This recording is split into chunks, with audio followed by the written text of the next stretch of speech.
What a gorgeous day also to be able to come together out here in such a spirit of love for such an important purpose. My name is Rabbi Lizzi, one of the rabbis at Mishkan, Chicago, and I am pro-Israel, and I am pro-Palestinian, and I am pro-peace. I am pro-collaboration. I am pro-coexistence. I am pro-co-resistance. I am pro-cooperation. I am over the binary, which forces each one of us into declaring allegiance between either Israel or Palestinians. Who deserves sympathy and support, and who and which side should be reviled and repudiated? This binary says that you must declare which side represents true liberation and freedom for all people, and which side represents repression and oppression and injustice. And this binary, like most binaries, is a false binary. This binary, like most binaries, breaks down when subjected to the littlest bit of scrutiny because, of course, when you're looking at 14 million human beings between the Jordan River and the Mediterranean Sea, it is impossible to say that one ethnic or religious or national side is morally correct and vindicated in all ways at all times, and the other is consistently wrong, always missing opportunities to miss opportunities, as if one side's pain or trauma is more valid than the others, and therefore as if violence is justified against the people whose pain matters less. God forbid. God forbid. And so if we fall into binaries, we will perpetuate them, and so we need to tell a new story.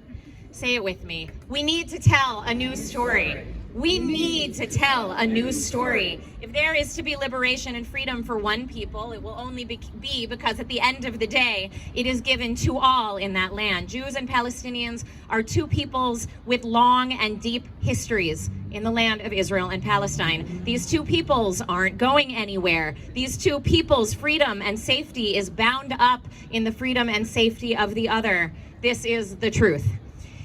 If anything, October 7th proved that, and proved that half measures and holding patterns and delay tactics will not bring permanent peace to Israelis nor justice to Palestinians.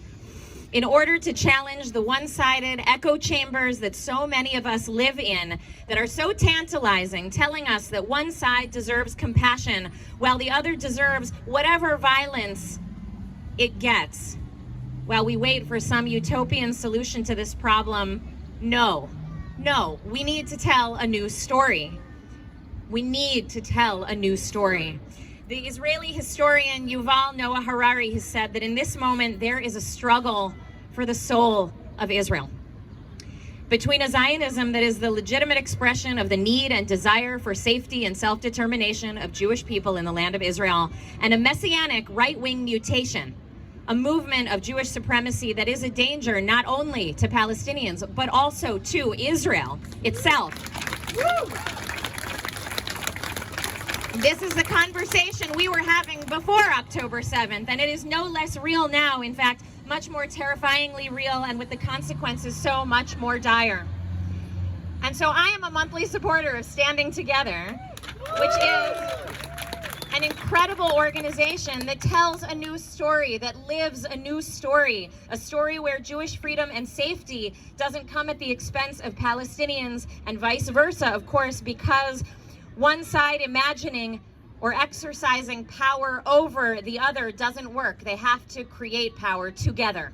That's what Standing Together does. Standing Together changes the status quo away from an us versus them narrative to create a broad coalition of Israelis and Arabs, Palestinians, Mizrahi, Ashkenazi Jews, people of all genders, Muslim, Christian, Jewish, of many different ethnicities and races, secular, religious, even ultra-religious, rural and urban, working together to change an untenable status quo.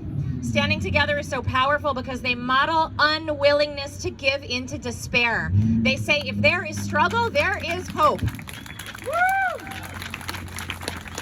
And they fundamentally recognize that the binaries of pro-Israel and pro-Palestine are false unless you accept them both. One cannot be pro the self-determination and safety and freedom of Jews in the land of Israel and not also recognize the imperative for the same thing for Palestinians. not sometime in the future, far off, but now. And not recognize and assert and one cannot recognize and assert the rightness of Palestinian self-determination and freedom and safety and justice without affirming that Jewish people too have a share in that claim, in that land. There is no future except one that recognizes, accepts, and values the other as neighbors, as friends, and as the only hope the land has not to be soaked in blood any longer. The poet Yehuda Amichai wrote, "Don't stop after beating swords into plowshares. Don't stop. Go on beating them and turn them into musical instruments. Whoever wants to make war again will then need to turn them into plowshares first." We need to tell a new story. From Gaza to Tel Aviv, there must be freedom, safety, justice, and peace. Freedom, justice, safety, peace. From Gaza to Tel Aviv. Freedom, justice, safety, peace. From Gaza to Tel Aviv. Freedom, justice, safety, peace. From Gaza to Tel Aviv. Freedom, justice, safety, peace. From Gaza to Tel Aviv. Freedom, justice, safety, peace. From Gaza to Tel Aviv. Thank you.